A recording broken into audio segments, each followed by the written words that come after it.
What's up, my fight fans? Welcome back to the channel. We've got another full card breakdown coming your way, and this time we're already back with a pay-per-view. It feels kind of fitting that we're going to be covering a Sean Strickland card. Covered 3 of them last year. Started off the year with, a Sean Strickland card, and we're kind of doing the same here. I'm looking forward to this one. A lot of heat behind the main event. Let's get right into the first fight of the night. Malcolm Gordon taking on Jimmy Flick in the flyweight division. Both of these fighters are kind of coming off of a 2-fight skid. Both of them getting finished lately as well. I will say Malcolm Gordon has been finished by much better competition in flyweight than Jimmy Flick. Jimmy Flick has actually just not looked like himself. I thought he was retiring. Last I checked, he was retiring. But I guess not anymore. He's coming back. I've got to side with Malcolm Gordon here because, like I said, he got whooped by 2 people that are prospects, Jake Hadley and Muhammad Makayev. Jimmy Flick got whooped by Charles Johnson, who looks unbelievably mid as of late. And Alessandro Costa, who I will admit is pretty solid in his own right. He's a pretty explosive flyweight. I've got to side with Malcolm Gordon here, getting it done by a finish. Moving on up the card, Jasmine Jasudavicius taking on Priscila Cachoeira. Already we're starting off with one of these flip-floppy 50-50 women's fights. I'm going to side with Jasmine Jasudavicius. I think she trains with much better fighters. I think she just has more of that dog in her, especially for a female fighter. Priscila Cachoeira, she has it. Don't get me wrong. She's kind of like a zombie girl. She'll keep coming forward even when she's all busted up. I don't think this will be a fight where she gets all busted up, though. I think she's just going to get dominated in grappling. She's going to look for, random sweeps here and there, or, try to pick up an arm bar off of nothing, and then she's just going to put herself in a bad position, and I think she's going to get picked apart on the ground after that moment. Moving on down the card, we've got Yohan Lainesse taking on Sam Patterson. Sam Patterson has only fought once in the UFC. That was last year on one of the England cards, and I picked him just because, usually all of the English prospects put on the card are made to look somewhat good, and he got smoked in a minute by Yanal Ashimov.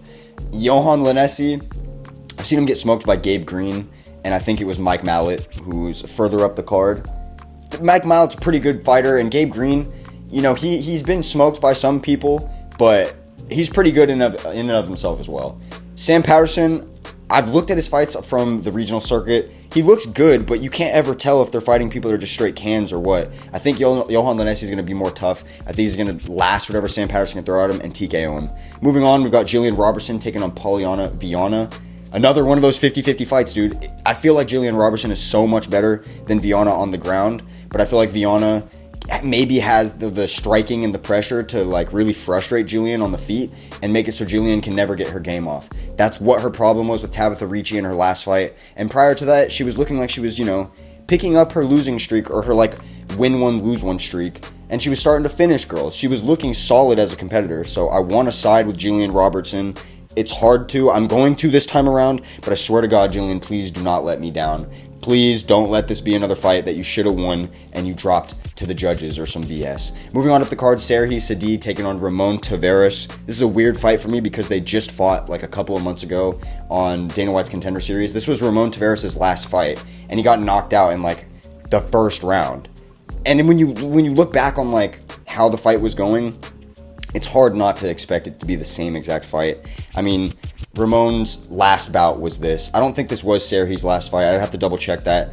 And he's been looking good too. Just a lot of TKOs. Solid winning streak. I don't think he's lost a fight in at least 8 fights. So I'm going to have to side with Serhiy Sidey by a knockout. Just judging by the fact that this is bantamweight. Those guys are quick, explosive, technical. I think it's going to end within the distance. Moving on up the card in the featherweight division, one of my favorite fighters, point blank period, Charles Jourdain, taking on Sean Woodson, another guy who I'm kind of high up on.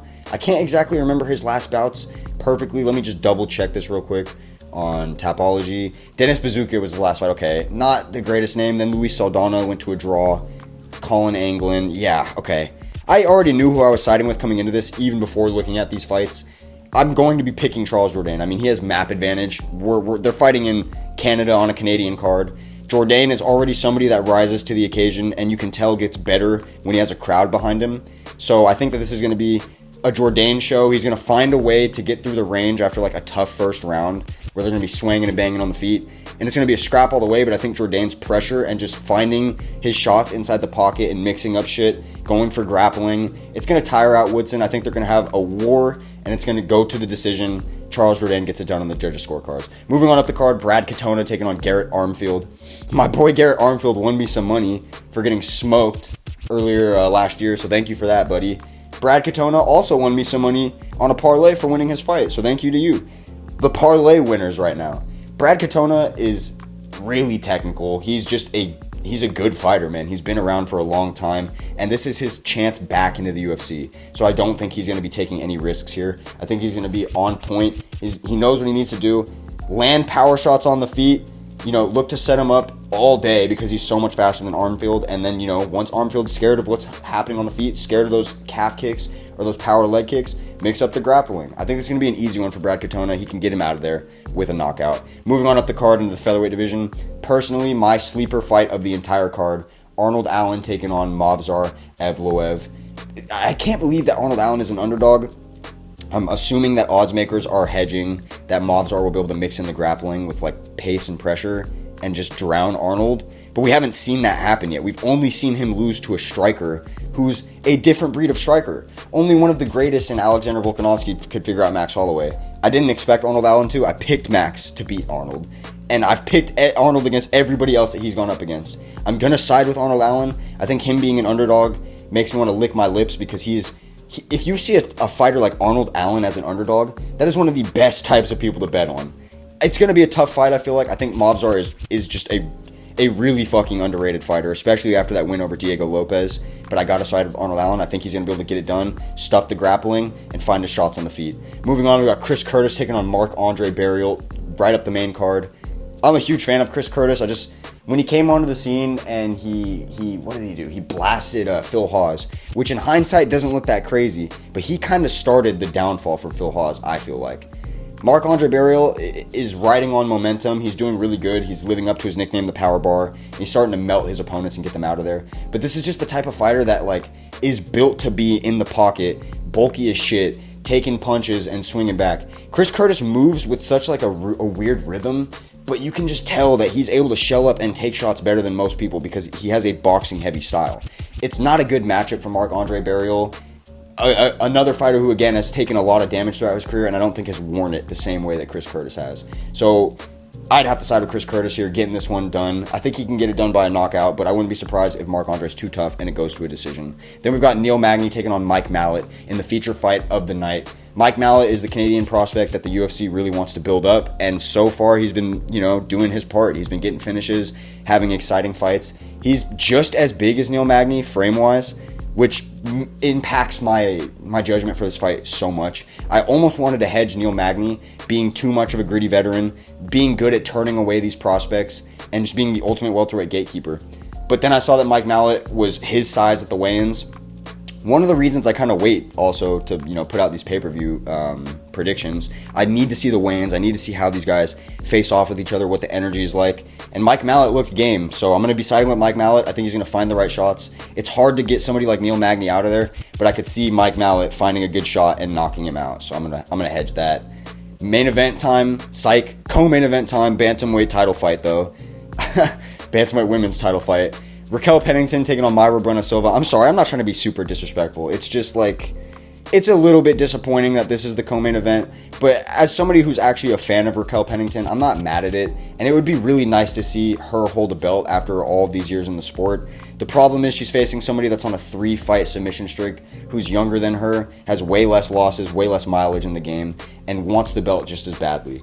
Raquel has looked good, and she's put on a 5-fight winning streak, which is pretty impressive to think that she used to be 10-8, and now her record is 15-8, which is way more respectable. She has faced better competition. She's way more deserving of this fight. It's just, it's a matter of wrong place, wrong time. I feel like she's too old for this shot. Maybe I'll be wrong. Maybe she'll have her big upset moment. I've been having this gut feeling all week that she gets it done. But this year, I want to go against my gut feelings because some of them were just flat wrong last year. So I'm going to be siding with Mayra Bueno Silva. I think she's going to find a way to get her out of there, maybe with another submission, or maybe just being too powerful and getting her out with a TKO. Either way, I can see this fight finishing. I hope to God it doesn't go a full 5 rounds because that would be boring as shit, my guy. But early prediction, I'm siding with Mayra Bueno Silva via a submission. Shout out Raquel Pennington though. Main event time, Sean Strickland, the fighter of 2023. Pretty much the unanimous fighter of 2023, unless you're delusional or hate Sean Strickland, versus Dricus du Plessis, who almost got the fight that Sean, got to become the man he was last year, the man of the year, and the champion now. Dricus has just been a Terminator in the UFC, 6-0, perfect throughout all of them, and most impressively stopping Robert Whittaker. Also, underrated win against Darren Till, who everyone's going to count out nowadays, but Till was starting to bust Dricus up. Dricus looked tired as shit after the first round, and he comes out there still heavy grappling pressure, wet blanketing Till, and he subs him. It was incredibly impressive. I didn't expect it to happen. I've picked against Dricus for at least maybe like more than half of his wins.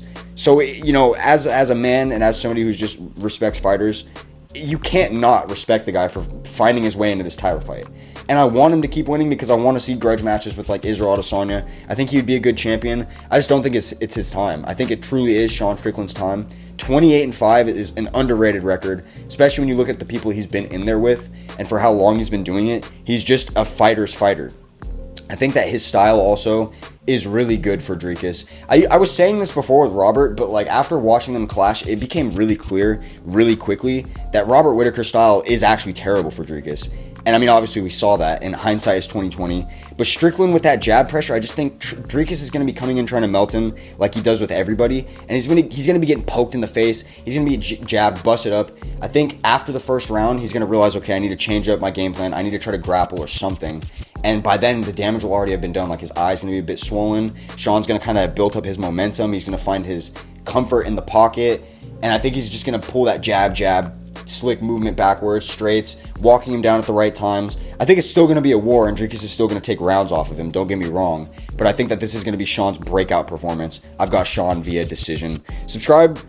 Follow me on TikTok, if you want to see my betting predictions right when these fights are announced, because I post them there instantly, and then I put them on my shorts. Subscribe to the channel if you like videos like these. I try to get them pretty quick, but I still give you a good enough breakdown so you have an idea of how these fights should go.